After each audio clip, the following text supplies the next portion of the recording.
Our schools are underfunded, overcrowded. Our teachers are underpaid. Mm-hmm. You know, a teacher in Montgomery County can get $120,000 as a starting salary. Okay. Our teachers get about $65,000. One of my things that I would like to legislate or like to get funding for is to create a business enterprise center in the Northwest and to have a Mount Airy Business Enterprise Center.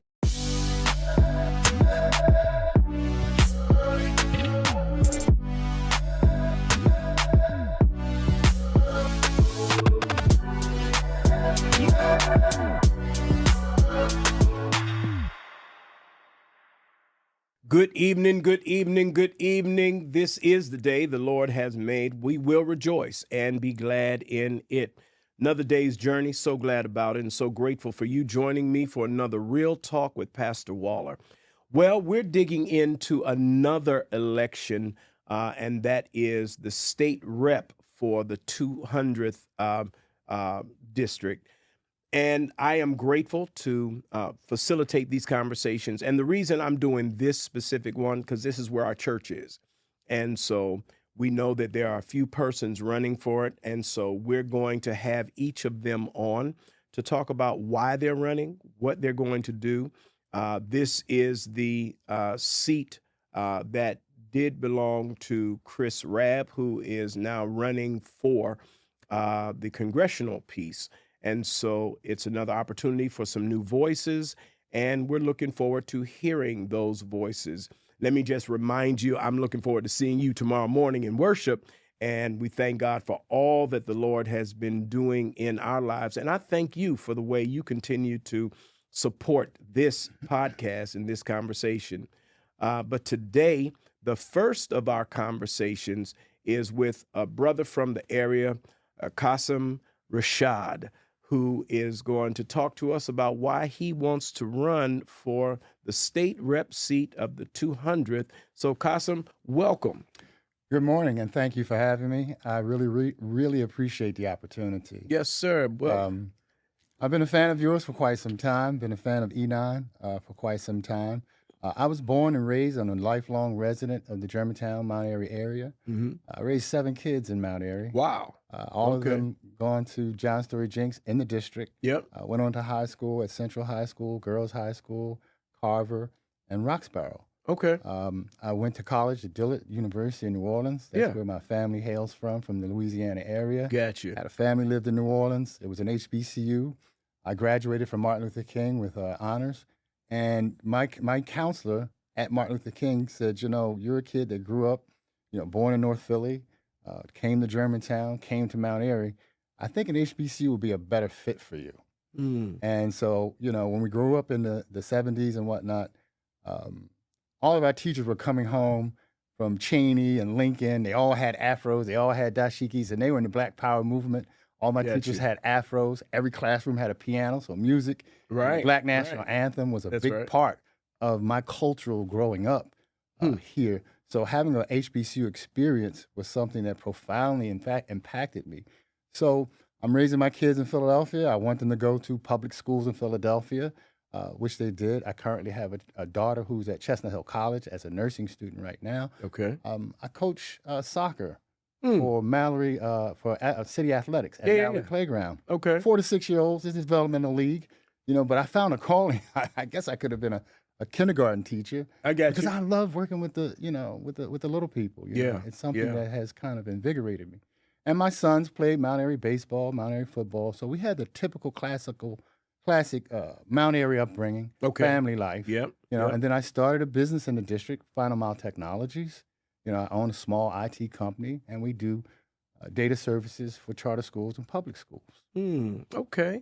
Thank you for that. And, I identify with that 4 to 6 year old piece. My ministry here at the church is called the Young Abrahams. It's 7 to 9 year old boys. And I just believe at some point we can't just focus on fixing broken branches. We got to plant new trees.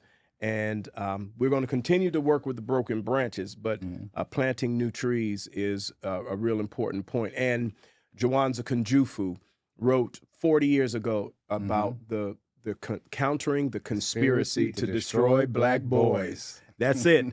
And man, me too. And so that's what I've been working on. So thank you for that work. Right. So you're doing that work. You've got your quiver full with the kids. Right. Why are you running for state rep? Talk to us about that. Well, it's a position and opportunity that I've been interested in for quite some time. And now that my children are a little older, I can dedicate time to that. I also do a lot of work with my fraternity, Omega Psi Phi Fraternity Incorporated. Yep. And we do a lot of things in the community. Just 2 weeks ago, we did the Read Across America program at West Oak Lane Charter School. That's another thrill for me. We take about 100 kids every year down south to HBCU tours. And so this is something that I see in the community that I can elevate from a legislator's perspective. There's some other things that I want to do. I'm a community servant, obviously, with soccer. I'm a public servant. I'm elected to the 22nd Ward as a committee person. Okay. I am the chair for the caucus for the 4th Senatorial District. So I'm a state committee person as well. Okay. So I've been engaged and involved in politics ever since I can remember.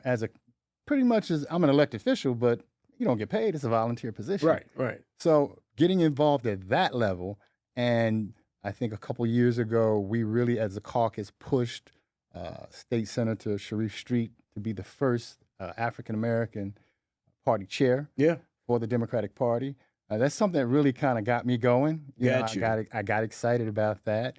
And that was an unprecedented experience. It was. Yeah, you all came together and did something that no one thought possible. Yeah. Yeah. Because there are approximately 50 senator seats.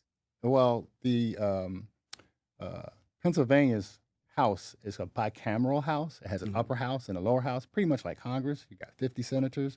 You got about 203 state reps. Okay. 26 of them are from Philadelphia. A big margin of them are African American. Got you. So we came together as a caucus, the Philadelphia caucus, and we kind of pushed forward that agenda. But Senator Street crossed the aisle, with a lot of the rural counties and visited those counties and assured them that he would have their concerns at heart as well. And that's the kind of candidate I want to be. That's the kind of representative. I want to be able to reach across the aisle, even with Republicans, even with MAGA type individuals or people who are sitting in office, and have an impact, maybe compromising the little things to get the big things. Okay. And one of the things, or several of the things that I would like to do, first, I want to be on, let me speak it into existence. Okay. All right. I want to join the Education Committee. Okay. Because our schools are underfunded, overcrowded. Our teachers are underpaid. Mm-hmm. You know, a teacher in Montgomery County can get $120,000 as a starting salary. Okay. Our teachers get about $65,000 as a starting salary. So they're not as motivated as, say, a person who's making $120,000. And then also the Basic Educational Fund, which is something, there are 67 counties in Pennsylvania, in the Commonwealth. And so they all pay into this Basic Educational Fund, and they kind of divide the pot up evenly. Mm-hmm. So, but we're a property tax based fund system. That's right. So we're densely populated. So we're paying way more, much more property taxes, Mm-hmm. but yet our money is diluted. Got you. So they come up with something called the fair funding formula, Yeah. which then will allow funding to be more equitably distributed to the poorer section, to the poorer schools, but that only counts for a marginal percentage. So as Senator Vincent Hughes was campaigning a few years ago about schools being dilapidated and overwrought with asbestos, and they having to close schools, whereas in the counties, they have a plan. Once they build a school, 20 years, they have a plan to demolish the school and build another school. Our schools are 50, 60, some 100 years old. Mm-hmm. You know? And so we also, because we are stuck in this basic educational fund, we have to sometimes collapse extracurricular activities into one school, and other schools can join the basketball team. They can join the football team, or they can join the band, but they can't join from their schools. They have to, because there's only enough funds to go around for a certain amount of schools. The other one is I want to join the Commerce Committee because I'm interested in commerce in the 200 legislative district. Okay. Because in the 200 legislative district, there are corridors. You have Germantown Avenue, Chestnut Hill. Right. That's a business corridor. Yep. You have Stenton Avenue. That's a business corridor. And you have the Wadsworth business corridor. And when you go up on Wadsworth Avenue, something's peculiar that you don't often, every 2 years, you see something is different. Every 2 years, every 3 years, you see a new business. So to me, it implies that these businesses aren't sustainable. And I've met with the business people in the Wadsworth corridor, and they've said that there's some things going on, like they have to pay dues, there's crime, and there are other things that impact the sustainability. So we often hear our young people, and there's a cliche, I want to be an entrepreneur. I want to create generational wealth. And so creating generational wealth is a very obscure term. Okay. But being an entrepreneur is not, you can open up a lemonade stand, sell lemonade, and you're an entrepreneur. You're not going to create generational wealth. So when I started my business, Final Mile Technologies, I went to the Business Enterprise Center in West Philadelphia. Yeah. And it was a great experience. I met a gentleman by the name of James Sanders. He helped me write pro formas, taught me a lot about setting up a business. Although I have a degree in business administration, it's different. I was trained to work for a company. Gotcha. I wasn't trained to start one. Yeah. And develop my own company. So I learned a lot of business skills from the Business Enterprise Center. Okay. But what about people who don't or have the ability or the capacity or the car to get to West Philadelphia? One of my things that I would like to legislate or like to get funding for is to create a Business Enterprise Center in the Northwest. And to have a Mount Airy Business Enterprise Center where our children, our young people, our elderly people, our middle-class people can then come and get business skills. You know, how do I set up a business? How do I set up an LLC? Accounting 101. Everyone's not going to go to college. And even if you do go to college, now colleges have a degree called entrepreneurial sciences, where they teach people how to be their own businesses.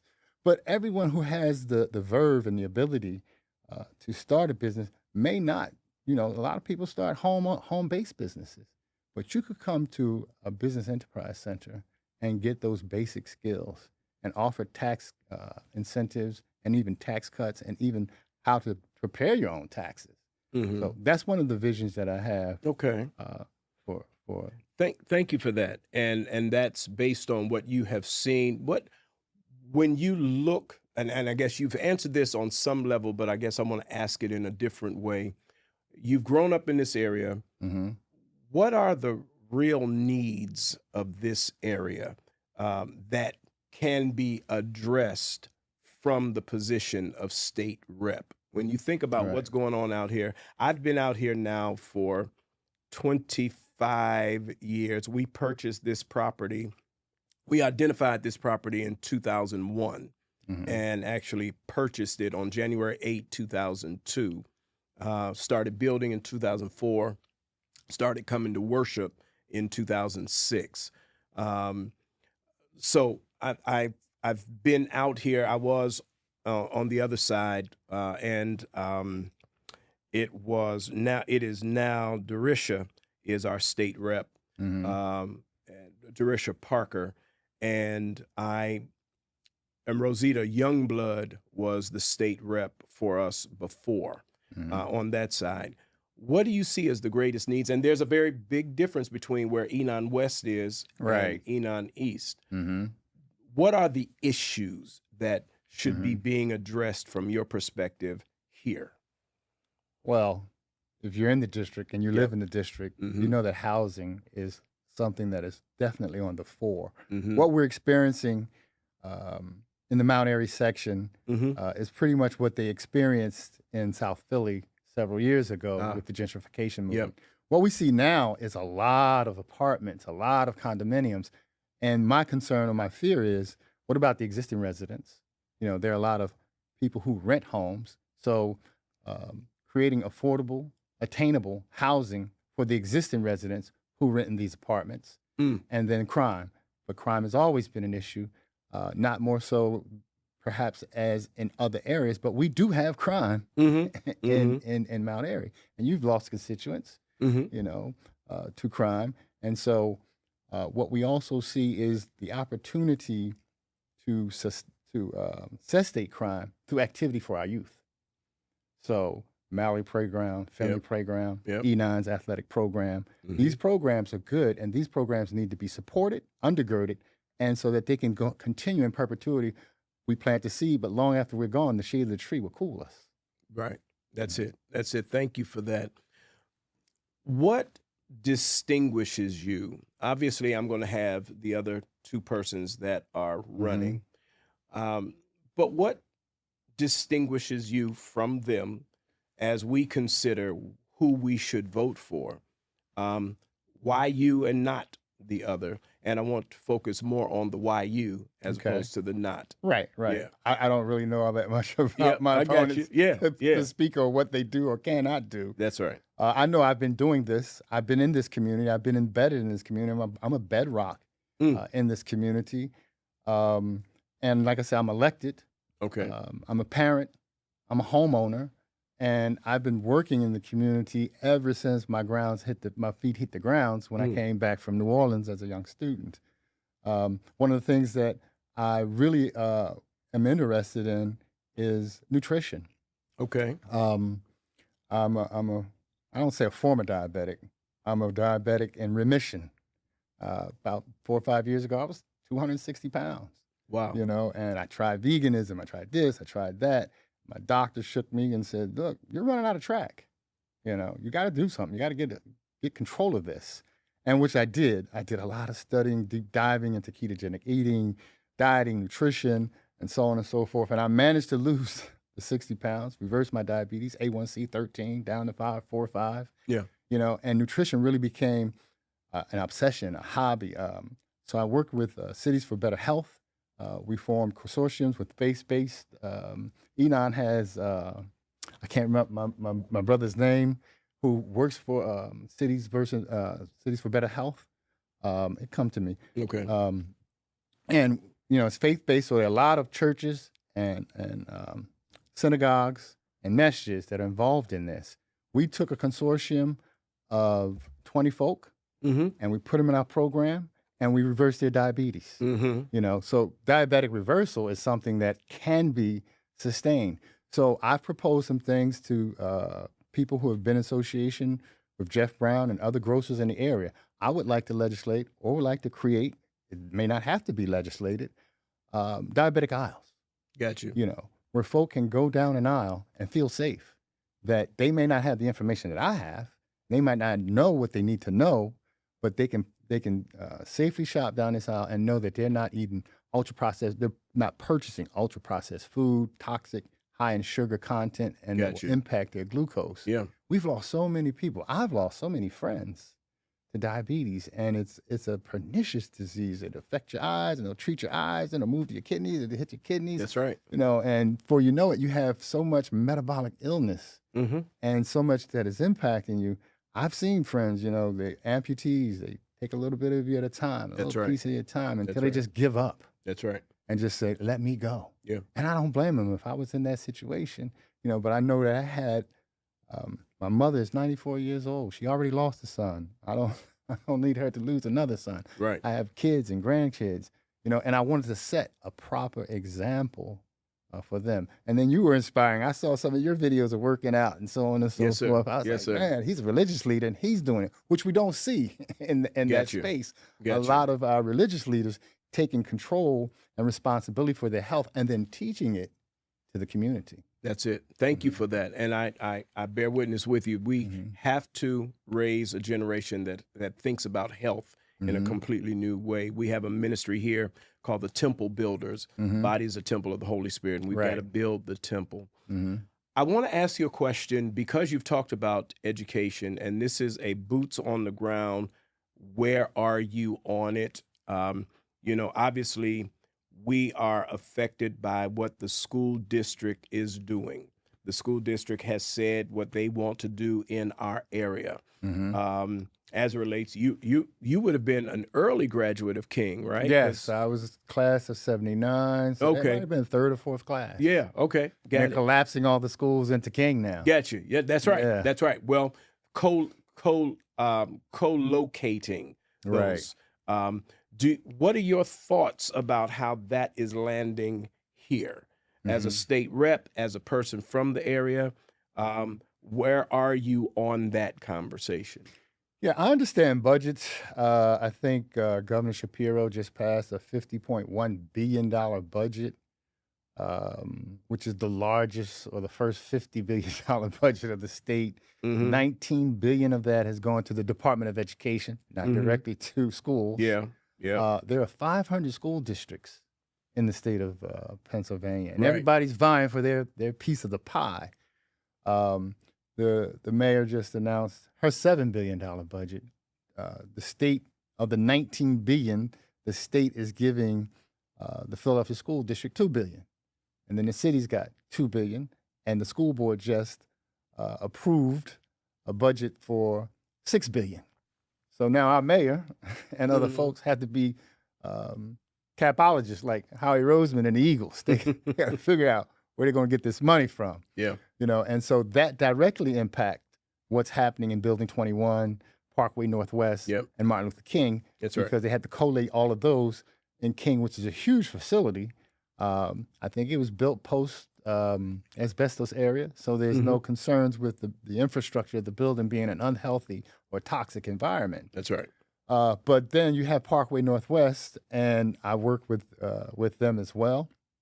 Their concern is that they're a magnet school. They have a group of kids that specialize in what they offer to teach academically, and now they're going to be collated in a school that has had some challenges, and they're concerned about that, and the parents are concerned about that. So we need to perhaps, have to at least start at the town hall level and say, the budget won't allow us to maintain all three buildings individually and separately. What can we do to do that? Obviously, there are some schools, I think in the Roxborough section, that got a reprieve. They were going to collapse collate. There were 20 schools on the chopping block, and they managed to get it down to 18. I don't know if Parkway Northwest and Building 21 have had that type of political influence or impact on the process. But as a state rep, I would definitely have my doors open to a town hall, going to school board meetings and seeing what we can do to sustain these schools. I understand that the school district is strapped because there seems to be a deficit there, and there seems to always be a deficit in perpetuity. There's always a deficit for education, but yet we find money for bombs and for war and things like that, but we can never find enough money to educate our most precious commodity, our students and our teachers and our children. Yeah. Thank you for that. Is there anything that I have not asked you that you think you want people to know as they get ready to make this choice. If there's anything that I didn't bring out in this conversation or anything that you want people to know as we get ready to go to the polls, I'd like for you to share that at this time. Well, like yourself, I'm a man of faith. I'm a Muslim, the Islamic faith. I'm the president and the emir of United Muslim Masjid, United Muslim Islamic Center, two separate mosques, with a fairly decent footprint and constituency. But the work that I've done in the district and in this community, I wasn't taking kids on HBCU tours and reading to children in schools and teaching soccer and establishing soccer programs for kids. And by the way, we would like to start a soccer league in the Mount Airy area, City Athletics, because we believe that that is a sport that is of the future. That's right. You don't have to worry about CTE or anything of that nature. It's a fairly and it's a burgeoning sport. That's and right. right now, what we do developmental soccer. Yep. So we teach our kids. We teach our kids the skill sets, how to pass a ball, kick a ball, good sportsmanship.